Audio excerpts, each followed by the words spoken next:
और हमारे देश के प्रधानमंत्री जी को इतना अच्छा मौका मिला विश्व गुरु बनने का।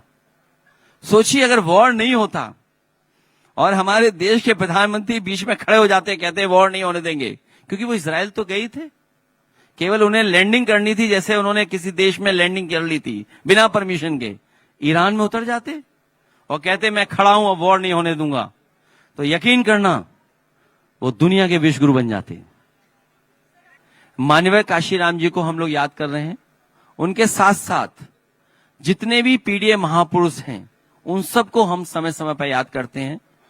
माननीय काशीराम जी का बहुत बड़ा योगदान रहा है लोगों को जगाने में, खासकर बहुजन समाज के जगाने को लेकर के।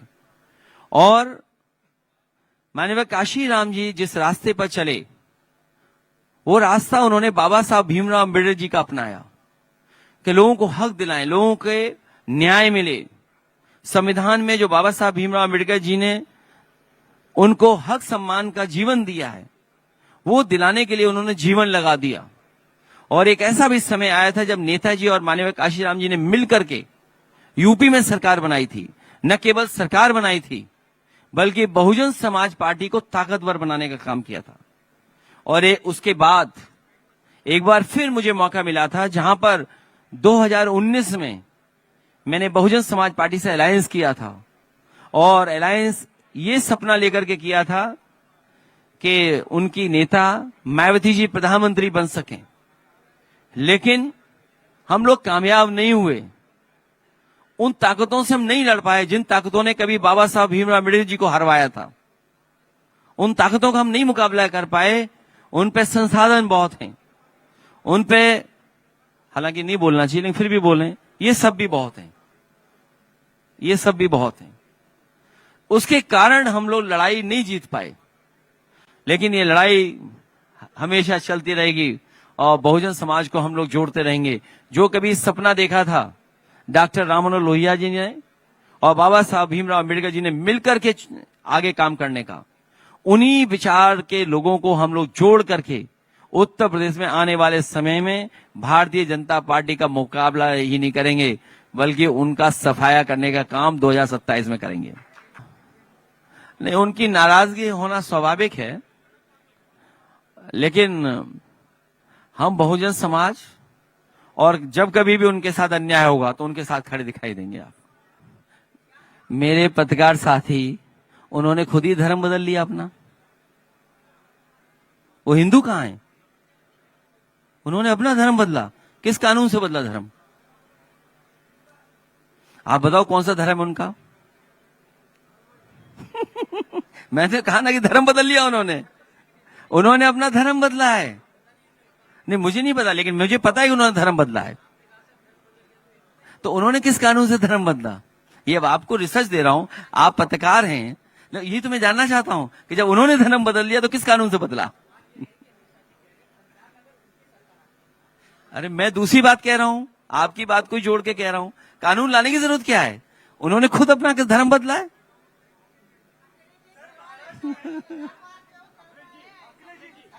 नहीं बात समझे?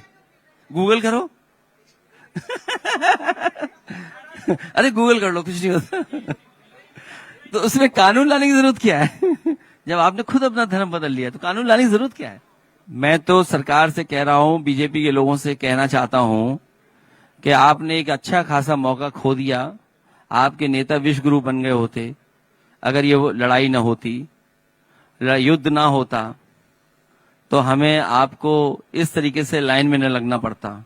और सोचिए अफवाहजीवी कितने बड़े अफवाही हैं, कितनी अफवाह फैला रही लोग, अफवाहजीवी लोग, कि विपक्ष झूठ बोल रहा है। और मुझे तो ये भी जानकारी है कि सबसे ज्यादा परेशानी मुंबई में भी आ गई है, जो कि समुद्र का किनारा है। गैस सिलेंडर नहीं है। और आखिर किसने फैसला लिया था कि कॉमर्शियल गैस सिलेंडर इतने दिन में भरे जाएंगे? और जब आप ऑनलाइन भरने जाते हैं तो आपका कंप्यूटर एरर दिखाता है। यूपी में कोई नई व्यवस्था कर दी है इन्होंने टेक्नोलॉजी के सहारा लेकर के कि अगर आप ऑनलाइन भरना चाहेंगे सिलेंडर का तो एरर दिखा रहा है, आप भर ही नहीं सकते हैं वो। तो ये कौन कर रहा है? ये जो गैस उपलब्ध नहीं करा पा रहे हैं। इतना बड़ा संकट आया एनर्जी सिक्योरिटी का, सरकार की क्या तैयारी थी? सरकार ने जनता को ऐसे ही छोड़ दिया।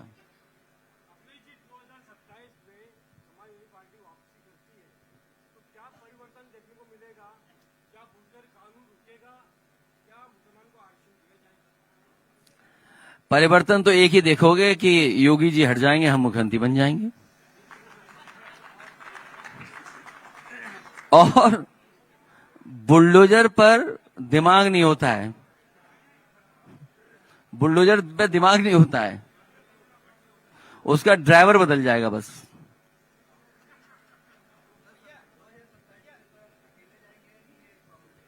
जो अभी अलायंस उसके साथ ही जाएंगे।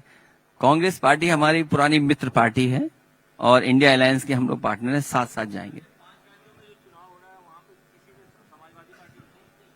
समाजवादी पार्टी का बहुत खास संगठन कहीं नहीं है, इसलिए समाजवादी पार्टी आसाम के अलावा सब जगह इंडिया गठबंधन को समर्थन कर रही है और आसाम में भी एक सीट का है, अगर नहीं देंगे तब भी हम लोग समर्थन करेंगे।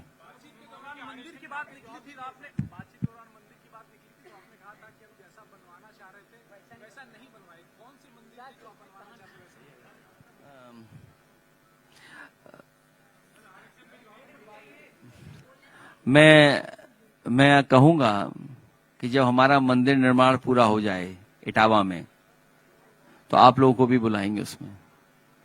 और हम लोगों पे उतने संसाधन नहीं है जितने बीजेपी वालों पे संसाधन है, फिर भी कोशिश करेंगे कि इटावा में केदारनाथ का रेप्लिका हम लोगों ने बनाया है।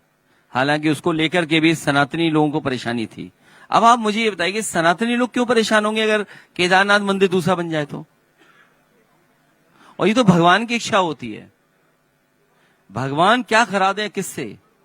और मैं आपसे सच बता रहा हूं, जिस समय मैं जमीन ले रहा था या वहां निर्माण शुरू किया था, उस समय मुझे ये नहीं पता था कि ये जो स्थान है ये शिव शक्ति रेखा पे ही पड़ेगा स्थान। ये तो भगवान की कृपा हुई, सौभाग्य है कि भगवान ने ऐसा काम कराया और जो मंदिर का निर्माण होता है वो वही शिव शक्ति रेखा पे हो रहा है। मैंने ये बात इसलिए रखी थी कि जब बीजेपी के लोग निर्माण करा रहे थे तो दुनिया भर के लोग चंदा दे रहे थे, हमारा निर्माण हो रहा है तो केवल गरीब चंदा दे रहा है।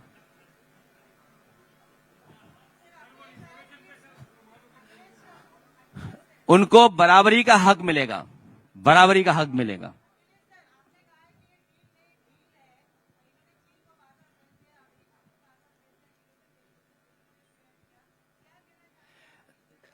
हालांकि लोकसभा में मैं अपनी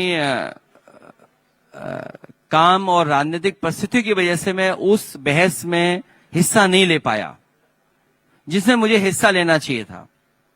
सवाल ये था कि किसी एक जर्नल ने किताब लिखी है और इस किताब का उदाहरण Rahul Gandhi ji leader opposition house में रखना चाहते थे, लेकिन क्योंकि किताब छपी नहीं थी, किताब के बारे में ऑथेंटिसिटी नहीं थी, इसलिए वो बात नहीं रख पाए हैं।